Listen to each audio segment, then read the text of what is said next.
Bonjour et bienvenue à cette 23e vidéo sur le petit catéchisme de Martin Luther.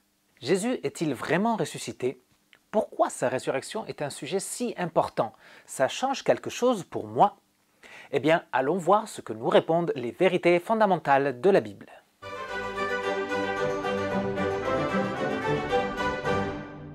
La première partie du deuxième article du Credo parlait de l'abaissement volontaire de Jésus-Christ. Maintenant, on va aborder la deuxième partie, c'est-à-dire son élévation, son exaltation. On lit dans le Credo. Il est descendu aux enfers, le troisième jour il est ressuscité des morts, il est monté au ciel, il siège à la droite de Dieu le Père Tout-Puissant et il viendra de là pour juger les vivants et les morts. Si bien la vidéo d'aujourd'hui porte sur la résurrection, n'oublions pas que la glorification de Jésus commence avec sa descente aux enfers. Certains pensent que la descente aux enfers a à voir avec les souffrances de Jésus, mais ce n'est pas ce que dit la Bible. Nous lisons dans 1 Pierre 3, 18 et 19. Christ aussi a souffert, et ce une fois pour toutes, pour les péchés. Lui, le juste, il a souffert pour les injustes afin de vous conduire à Dieu. Il a souffert une mort humaine, mais il a été rendu à la vie par l'Esprit. C'est alors aussi qu'il est allé faire une proclamation aux esprits en prison. Lorsque Jésus descend aux enfers, il est déjà vivant. Il a été rendu à la vie car il a vaincu la mort. La première chose qu'il a faite suite à sa victoire, c'est d'aller la proclamer en enfer, l'endroit destiné au diable et ses anges. Cette proclamation est une proclamation victorieuse. On lit aussi dans Colossiens 2,15. Christ a dépouillé les dominations et les autorités et les a données publiquement en spectacle en triomphant d'elles par la croix. Certains pensent que Jésus est descendu aux enfers pour prêcher l'Évangile et donner une deuxième opportunité aux condamnés. Mais en réalité, il se présente vivant pour annoncer sa victoire. C'est un défilé triomphal, que tout l'enfer apprenne que Jésus est vainqueur et Seigneur. Il s'agit bien ici de l'exaltation, l'élévation, la glorification de Jésus-Christ. Le Credo dit ensuite que, le troisième jour, Jésus est ressuscité des morts. En vérité, personne n'a été témoin de sa résurrection, sauf les pierres à l'intérieur du tombeau. Voyons ce que la Bible nous dit sur les 3 jours entre la mort et la résurrection de Jésus. Joseph d'Arimathée alla trouver Pilate et demanda le corps de Jésus. Il le descendit de la croix, l'enveloppa dans un drap de lin et le déposa dans un tombeau taillé dans la roche où personne n'avait encore été mis. C'était le jour de la préparation du sabbat. Le sabbat allait commencer. Luc 23, 52-54. Lorsque le sabbat fut passé, Marie de Magdala, Marie la mère de Jacques et Salomé achetèrent des aromates afin d'aller embaumer Jésus. Le dimanche, elles se rendirent au tombeau de grand matin, au lever du soleil. Marc 16, 1 et 2. Jésus est mort juste avant le début du sabbat. Il faut savoir que le sabbat commençait au coucher du soleil du vendredi soir et qu'il durait jusqu'au coucher du soleil du samedi soir. Jésus est donc mort un vendredi soir. Les femmes sont allées acheter des aromates samedi soir, après le sabbat, puis dimanche à l'aube, elles sont allées au tombeau et l'ont trouvé vide. C'est pourquoi on dit que Jésus est ressuscité au 3e jour, du vendredi au dimanche, même s'il ne s'agit pas de 72 heures chrono. Certains ont du mal avec la résurrection de Jésus parce que la résurrection est quand même quelque chose d'extraordinaire, voire même quelque chose d'inconcevable. Certains disent qu'il s'agit d'une résurrection métaphorique, que Jésus n'est pas vraiment ressuscité, qu'il n'y a pas eu une résurrection physique et réelle. D'autres disent que les disciples ont eu des hallucinations, qu'ils ont vu Jésus vivant parce qu'ils étaient dans un grand deuil. Mais la Bible dit dans Luc 24, 39 « Regardez mes mains et mes pieds, c'est bien moi. Touchez-moi et regardez, un esprit n'a ni chair ni os comme vous le voyez bien, j'en ai. » Jésus-Christ est ressuscité corporellement. Il pouvait être touché. Il a même mangé à plusieurs reprises avec ses disciples. Il s'est présenté pendant 40 jours. Il a dû convaincre les disciples qu'il n'était pas un fantôme parce qu'ils doutaient de ce qu'ils voyaient de leurs propres yeux. L'apôtre Paul dit dans 1 Corinthiens 15, 4 à 6. Christ a été enseveli et il est ressuscité le 3e jour conformément aux Écritures. Ensuite, il est apparu à Céphas, puis aux 12. Après cela, il est apparu à plus de 500 frères et sœurs à la fois, dont la plupart sont encore vivants et dont quelques-uns sont morts. On ne peut pas parler d'hallucination quand 500 personnes voient Jésus vivant. Et non seulement ça, la plupart étaient encore en vie quand l'apôtre écrit cette lettre, c'est-à-dire que ceux qui y voulaient pouvaient aller leur demander si c'était vrai. Mais même si ce n'était qu'une hallucination collective, comment expliquer le tombeau vide ?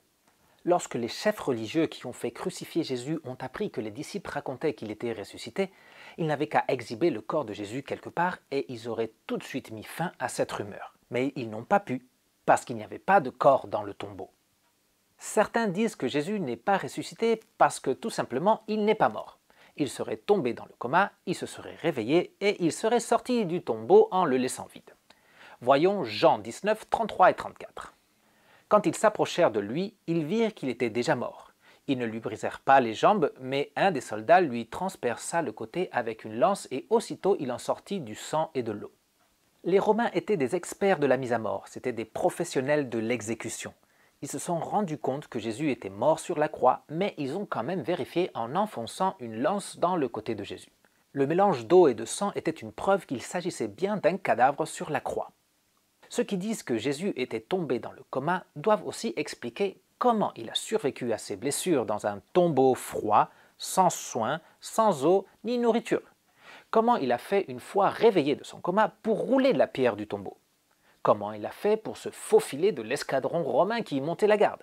Comment il a fait pour faire un aller-retour à Emmaüs et marcher plus de 20 km.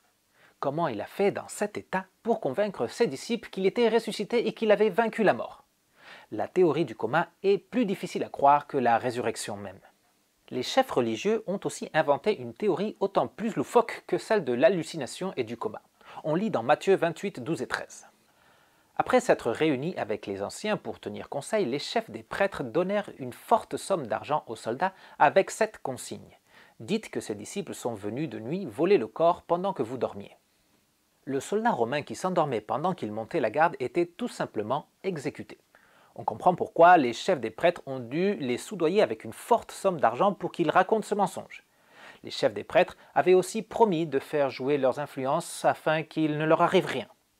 Mais la question qu'on peut encore se poser, c'est comment ils peuvent affirmer que les disciples de Jésus ont volé son corps s'ils étaient endormis? Ça colle pas. Lisons aussi Jean 20, 19. Le soir de ce même dimanche, les portes de la maison où les disciples se trouvaient rassemblés étaient fermées car ils avaient peur des chefs juifs. Jésus vint alors se présenter au milieu d'eux et leur dit « Que la paix soit avec vous ». Les disciples étaient complètement déprimés après la mort de Jésus. Ils étaient en PLS. Ils avaient peur que les chefs religieux viennent les chercher et leur faire subir le même sort que Jésus. Quelqu'un peut sérieusement penser qu'ils sont allés affronter un escadron de soldats professionnels, qu'ils les ont battus, qu'ils ont volé le corps de Jésus, qu'ils ont réussi à le cacher quelque part et qu'après tout ça, ils ont commencé à répandre le mensonge de la résurrection? Les apôtres ont été persécutés, jetés en prison, et sauf un qui a été exilé, ils ont tous été exécutés à cause du message de la résurrection du Christ. Ils auraient supporté tout ça en sachant pertinemment qu'il s'agissait d'un mensonge? Je pense plutôt que Jésus est véritablement ressuscité. Les disciples en étaient convaincus et c'est ça qui leur a donné le courage de le confesser jusqu'à la mort. La résurrection de Jésus-Christ est un fait historique. Et en même temps, ce fait historique est le fondement de notre foi. On lit dans 1 Corinthiens 15, 17. « Si Christ n'est pas ressuscité, votre foi est inutile, vous êtes encore dans vos péchés. » La résurrection de Jésus est la preuve que Dieu a accepté son sacrifice et que ce sacrifice a été suffisant pour payer notre rançon. Parce que Jésus-Christ est ressuscité, nous pouvons avoir la certitude du pardon et de la vie éternelle. La résurrection est la garantie de notre salut et de notre propre résurrection. Mais on verra ce sujet dans une prochaine vidéo. Il y a un dernier détail que je veux partager avec vous. Jésus avait annoncé qu'il ressusciterait. S'il n'est pas ressuscité, tout ce qu'il a dit ne vaut rien. S'il n'est pas ressuscité, il a menti et on ne peut rien croire de tout ce qu'il a dit. S'il n'est pas ressuscité, il n'est pas digne d'être suivi. Par contre, s'il est vraiment ressuscité, cela veut dire qu'il est Dieu et le seul sauveur. Ça veut dire qu'il a toujours dit vrai. La vraie question, ce n'est pas si Jésus est ressuscité. Les évidences prouvent qu'il est vraiment ressuscité. La vraie question, c'est qu'est-ce que tu vas faire toi avec cette vérité et avec les paroles de Jésus? Les rejeter, c'est la condamnation. Les suivre, c'est la vie. Pendant que tu y réfléchis, prends quand même le temps de répondre au quiz qui se trouve dans la description pour voir si tu as bien tout compris. N'oublie pas que tu peux mettre un pouce levé, partager cette vidéo ou écrire dans les commentaires. Je vous dis à bientôt pour continuer notre étude des vérités fondamentales de la Bible. Ciao!